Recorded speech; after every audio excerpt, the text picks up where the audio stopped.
وہ صحابہ جو ملینر تھے، جو بلینر تھے، جن کے پاس مال اور دولت کے انبار تھے، جن کے پاس، اور میں کہہ دوں اور اپنی ذمہ داری پہ کہہ دوں، یہ بات میں اپنی ذمہ داری کے ساتھ کہنا چاہتا ہوں کہ محمد رسول اللہ صلی اللہ علیہ وسلم کی شخصیت کو جس طرح امت کے سامنے پیش کیا گیا، اور پیش یہ کیا گیا کہ آپ صلی اللہ علیہ وسلم بڑے غریب تھے، ہم غریبوں کے آقا پہ لاکھوں درود، اور یہ پیش کیا گیا کہ آپ صلی اللہ علیہ وسلم ایک بڑے زاہد منش قسم کے انسان تھے، یہ جو پیش کیا گیا مجھے اس تصور سے اتفاق نہیں ہے، یہ موقع نہیں ہے، نہیں تو میں وہ پوری تحقیق آپ کے سامنے پیش کرتا، وہ میرے رسالے میں انشاءاللہ آئے گی، تب انشاءاللہ آپ کی خدمت میں پیش ہوگی، تب انشاءاللہ اس پر بات ہوگی۔ لیکن جو بات میں عرض کر رہا ہوں وہ یہ جو 70 صحابہ ہیں، کیا یہ دین نہیں جانتے تھے؟ کیا ان کے پاس دین کا صحیح تصور نہیں تھا؟ زید بن مالک رضی اللہ عنہ ایک صحابی ملے جن کے پاس 14 قلعے تھے۔ حضرت زبیر بن العوام رضی اللہ عنہ جو بڑے مشہور صحابی ہیں اور جناب رسول اللہ صلی اللہ علیہ وسلم کے رشتہ دار ہیں، جب ان کی نیٹ ورک نکالی گئی تو 5 کروڑ 32 لاکھ روپے ان کی نیٹ ورک بنتی ہے، ان کے پاس 13-14 مکانات ہم کو ملتے۔ بہت اچھا ہوا کہ اس دور میں ہم نہیں تھے، بہت اچھا ہوا کہ قلم ہمارے ہاتھ میں نہیں تھا، بہت اچھا ہوا کہ زبانیں ہماری نہیں تھی کیونکہ ہمارا وجود نہیں تھا، نہیں ہمارا فتویٰ یہ آ جاتا ہے۔ یہ بھی کوئی صحابی ہے جن کے پاس اتنی مال و دولت ہے۔ آج علماء یا مولانا گاڑی میں بیٹھ جائیں تو یہ ہوتا ہے یہ بھی کوئی عالم ہے، گاڑی پہ چلتے ہیں، تو بھائی گاڑی پہ نہیں چلیں تو کیا سائیکل سے چلا کریں؟ ہمارے مفتی جنید صاحب جب میں سفر کر کے اتنی دور سے آئے 200 کلومیٹر، تو آپ اگلی مرتبہ مفتی جنید صاحب سے کہیے گا کہ مفتی جنید صاحب آپ دنیا دار ہو گئے، آپ گاڑی سے مت آئیے، آپ سائیکل سے آیا کریے، ان کو سائیکل سے بلایا کریے، یہ 3 دن پہلے چلیں گے اور چوتھے دن یہاں پہنچیں گے اور چوتھے دن آرام کر کے 5ویں دن بیان کریں گے انشاءاللہ۔ کیا ہو گیا ہے ہمیں؟ ایک طرف تو محمد رسول اللہ صلی اللہ علیہ وسلم یہ فرمائے، امام بخاری کی روایت موجود ہے، الادب المفرد میں امام بخاری نے روایت نقل فرمائی ہے، من سعادت المرء الدار الواسع، انسان کی سعادت مندی کی نشانی ہے کہ گھر بڑا ہو، گھر بڑا ہونا چاہیے۔ مولوی گھر بڑا بنا لے تو اعتراض، کوئی مالدار گھر بڑا بنا لے، یہ دنیا دار، یہ دنیا میں گھسے رہنے والے لوگ، مجھے سمجھ میں نہیں آتا کہ کس دین کو ہم فالو کر رہے ہیں۔ حضور کہہ رہے ہیں یہ سعادت ہے کہ گھر بڑا ہونا چاہیے، والجار الصالح، نیک پڑوسی مل جائے تو یہ بھی بڑی سعادت مندی کی بات ہے۔ اور اگلا جملہ تو برداشت نہیں ہو پائے گا، شاید آپ لوگوں سے برداشت ہو جائے۔ آپ نے فرمایا کہ انسان کی سعادت میں سے یہ بات بھی ہے، المرکب الہنی، لگژری گاڑی اس کے پاس ہو، بینٹلے ہو اس کے پاس، پورش ہو اس کے پاس، اور اس کے بعد جو ہے کیا کی اعلیٰ درجے کی اعلیٰ بہترین گاڑی ہو، لیمبورگنی اس کے پاس ہو، اور وہ اس کے اندر عالمانہ شان کے ساتھ چل رہا ہو۔ مقصود کیا ہے؟ چاہ کیا رہا ہے اللہ آپ سے؟ بس یہ سمجھ لیجئے میرے بندے، تم جہاں پر بھی ہو اور تم جو بھی کر رہے ہو، مطلوب ایک چیز ہے کہ تم اللہ کا بندہ بن کر رہو۔ داؤد علیہ السلام دعا کریں، اے اللہ آپ نے جو مملکت مجھے عطا فرمائی ہے، اے اللہ ایسی دیجئے کسی کو نہ ملے، اچھا ہوا ہم موجود نہیں تھے، ہم کہہ دیتے۔ داؤد علیہ السلام آپ کو کیا ہو گیا؟ استغفر اللہ، دنیا مانگ رہے ہیں، اے اللہ کیا ہو گیا؟ حضور دعا کریں، اللہم انی اعوذ بک من الکفر والفقر، اے اللہ میں فقر سے پناہ چاہتا ہوں، اور ہمارے یہاں غریب ہونے کو ثواب سمجھا جائے۔ یہ ہماری سوچ اور ہماری فکر کی کجی اور کمی ہے۔ زید بن مالک صحابی مجھے ملتے ہیں صحابہ کے اندر، اور آپ ان کا واقعہ پڑھیے۔ زید بن مالک کے پاس 14 قلعے تھے، یا اللہ ہمارا کوئی آدمی سن لے گا تو اوپر ہو کے بیٹھ جائے گا۔ صحابہ 14 قلعے، گھر نہیں، 600 اسکوائر فٹ کا گھر نہیں، 1200 اسکوائر فٹ کا گھر نہیں، اور 1000 اور 2000 اسکوائر فٹ کا کوئی ولا نہیں، بلکہ 14 قلعے ان کے پاس۔ ہمارا تو فتویٰ آ جاتا فوراً۔ میرے دوستوں بات کو سمجھنے کی کوشش کیجئے، مطلوب اور مقصود بندگی ہے۔ تم کتنا بھی اوپر چلے جاؤ، تم اللہ کے بندے بن کر رہو، تم جھک کر رہو، یہی مقصود و مطلوب ہے۔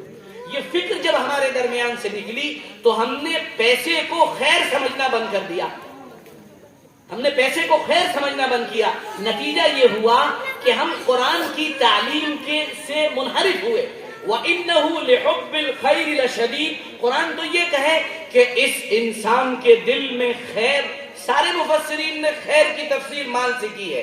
سارے مفسرین کہتے ہیں کہ خیر سے مراد المال، مال ہے کہ اس ایمان والے یعنی اس انسان کے دل میں خیر کی محبت بڑی ہے.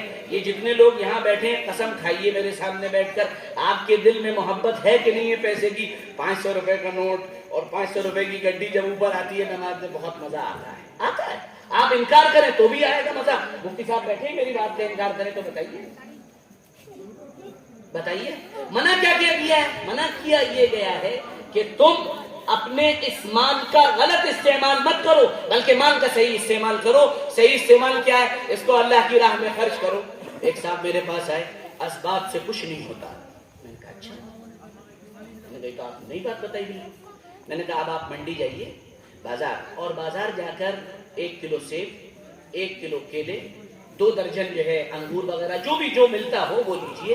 اور لینے کے بعد جب وہ آپ سے کہے مولانا صاحب پیسے دے دیجئے، تو پیسے دینے کے بدلے میں آپ ان سے جواب میں کہیے گا اسباب سے کچھ نہیں ہوتا ہے. تو 1-2 چکروں میں تو کہے گا کہ مولوی صاحب ہیں چلو چھوڑو جانے دو.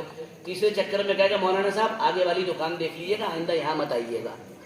اسباب میں ہونے کی تاثیر اللہ نے رکھی ہے، اسباب سے ہوتا ہے اور اسباب میں ہونے کی تاثیر اللہ نے رکھی ہے. ہاں ان اللہ علی کل شیء قدیر، اللہ ہر چیز پر قادر ہے، وہ بنا اسباب کے بھی سب کچھ کر سکتا ہے. صحیح فکر یہ ہے. تو یہ جو مال ہمارے پاس آیا یہ خیر کی جگہ خرچ کرنے کے لیے تھا، اور قرن اول کے مسلمانوں نے اسے خیر میں خرچ کیا تھا، بعد والے مسلمانوں نے اسے خیر میں خرچ کیا تھا، خیر کے مصارف میں لگایا تھا. اور آج کے دور کے ہمارے جو ماشاءاللہ سخی حضرات ہیں وہ اسے خیر میں خرچ کر رہے ہیں. ہمارے مدارس، ہمارے مکاتب، ہمارے بڑے بڑے جامعات، ہمارے دارالعلوم، ہمارے علماء، ہمارے بڑے بڑے اچھے اور بڑے پیارے اور بڑے نیک اللہ کے بندے ان سخی لوگوں کے ہدایہ سے، عطایا سے، ان رقموں کے ذریعے سے الحمدللہ دین کی خدمت کے لیے اپنے آپ کو وقف کیے ہوئے ہیں الحمدللہ. تو اب جو میں بات، بس یہی میری آخر کی 4 منٹ کی بات لے کے میں بات پوری کر رہا ہوں. یہ جو دین کا آدھا تصور آیا، اس کے نتیجے میں نماز پڑھنا ثواب سمجھا گیا، روزہ رکھنا ثواب سمجھا گیا. اس کے نتیجے میں ذکر، دعا، تلاوت، عبادت اور مراقبہ اور یہ جتنی بھی ہمارے اعمال اور اشغال اور اوراد اور وظائف ہیں ان کو عبادت سمجھا گیا. لیکن مسلمانوں کے لیے یا مدارس کا قیام اس کو ضروری سمجھا گیا، اور ضروری ہے بھی، اس کا انکار نہیں. لیکن جو اس دور کی موجودہ ضرورتیں ہیں اس سے اگر یہ کہیں کہ مکمل منہ نہیں موڑا گیا، لیکن یہ بات کہہ دینے کی اجازت دیجیے کہ ہم نے بہت حد تک منہ موڑا اس سے. اس وقت ضرورت ہے بڑے ان جامعات کی جہاں پر آپ دینی ماحول کے ساتھ آپ وہاں پر ان کو انجینئرنگ کی تعلیم دیں، آپ ان کو اچھا ڈاکٹر بنائیں، آپ ان کو بہترین اور اعلیٰ درجے کا فارماسسٹ بنائیں، آپ ان کو بہت بہترین تربیت کے ماحول میں رکھ کر آپ اس بات کی کوشش کریں کہ یہ ایک بی ایم ایس ڈاکٹر بنے، یہ بی ڈی ایس دانتوں کا ڈاکٹر بنے، لیکن یہ ان سب چیزوں کے ساتھ انسانیت کی خدمت کی نیت کرے. یہ بہت بڑی ضرورت ہے. اس میں پیسہ خرچ کرنے کو ثواب نہیں سمجھا جاتا ہے.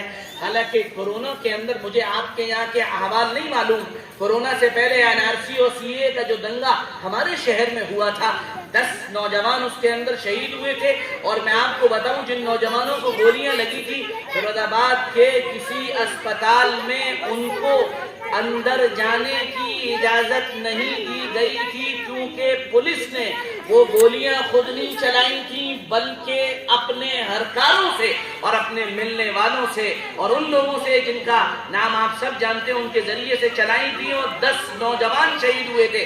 تڑپتے بلکتے ہوئے ان کو اسپتالوں میں لے جایا گیا تو انہوں نے اسپتالوں میں جگہ دینے سے منع کیا اور کہا یہ آتنکوادی ہیں، یہ دہشت گرد ہیں، یہ ملک کے خلاف ہیں، ان کو یہاں ہم جگہ نہیں دے سکتے.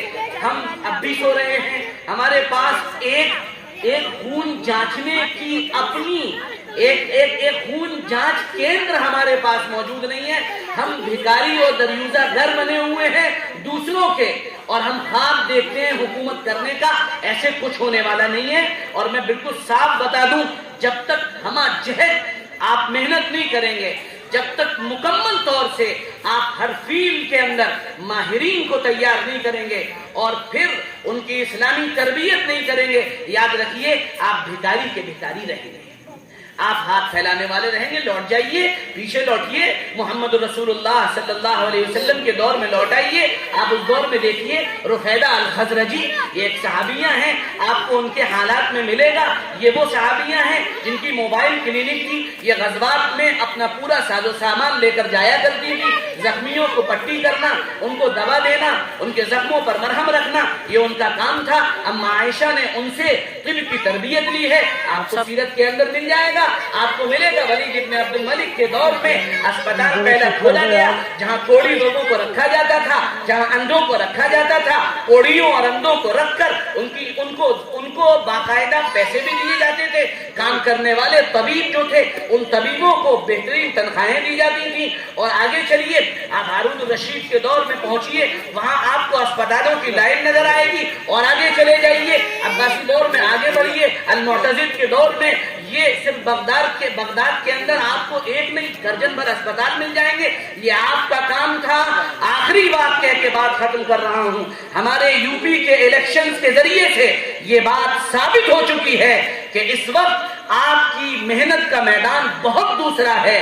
آپ کے لیے صرف جملہ یاد رکھیے گا، غلط نقل مت کریے گا، کا میدان اور ہمارے مسائل کا حل صرف سیاست نہیں ہے، ہمارے مسائل کا حل سیاست بھی ہے، اور اپنی پوری صلاحیت کو تجارت میں، تعلیم میں اور اپنے سماج کو اوپر لے جانے میں اور دعوت اللہ کے اندر خرچ کرنا پڑے گا۔